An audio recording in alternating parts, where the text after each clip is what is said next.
Good morning. My name is Cayla Waddington. I'm a 10th grader at the Mathematics, Civics, and Sciences Charter School, and I'm 15 years old. I have been an advocate to end gun violence in our city for over a year now. I've spoken at press conferences with District Attorney Krasner. I've been a part of the DA's office listening sessions. I've traveled to Harrisburg to talk about gun violence solutions with our state legislators. And this summer, I'm going to be an intern with Councilman Isaiah Thomas. Most recently, I've been a member of the student-led Enough is Enough Students Against Gun Violence campaign. As Ms. Erica said, Enough is Enough created a survey for the 7th through 12th grade students of Philadelphia, asking about their experiences with gun violence and about what they thought would help quell the epidemic.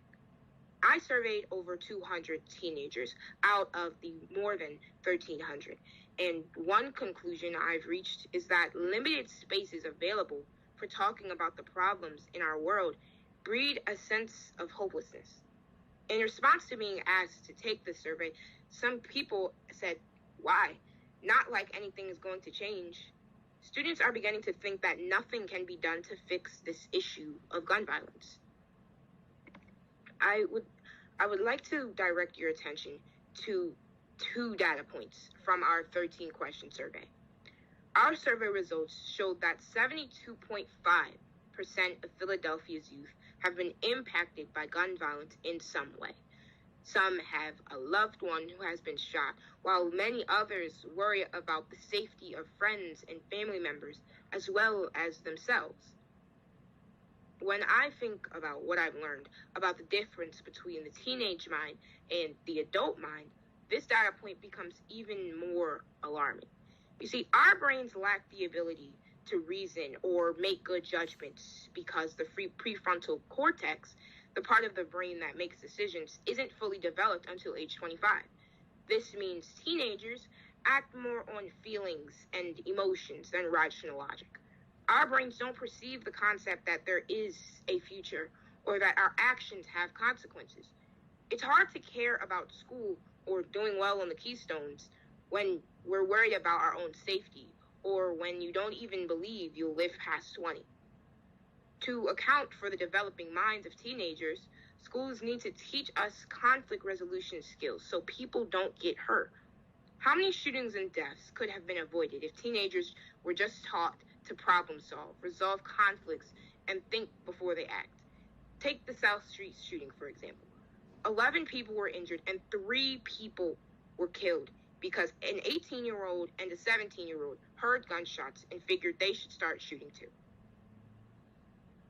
Our survey also showed that 57% of students said that more mental health professionals in schools could be a potential solution to gun violence.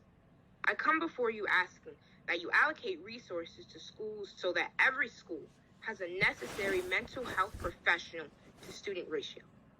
Many of our schools have more police and security guards than they do school counselors or psychologists.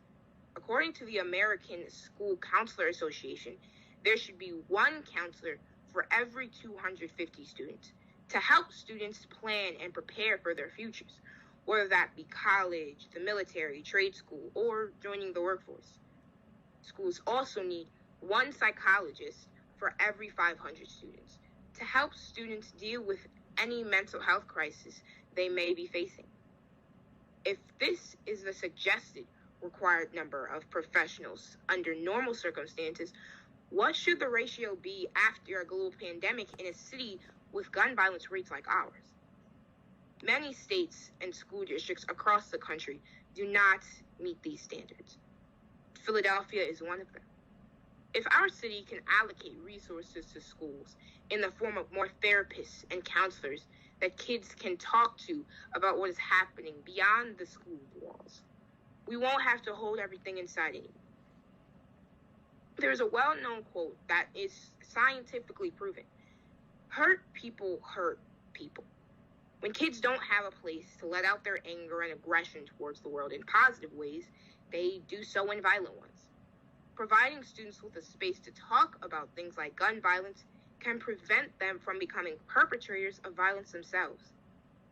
I understand that you all have implemented measures to deter gun violence across Philadelphia and to catch perpetrators, such as installing security cameras outside of schools.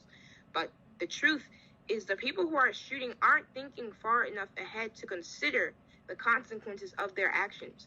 A teenager whose brain doesn't have a fully developed decision-making center believes that they simply won't get caught. Because of this, deterrents, like more security cameras and police officers in schools, don't actually deter violence.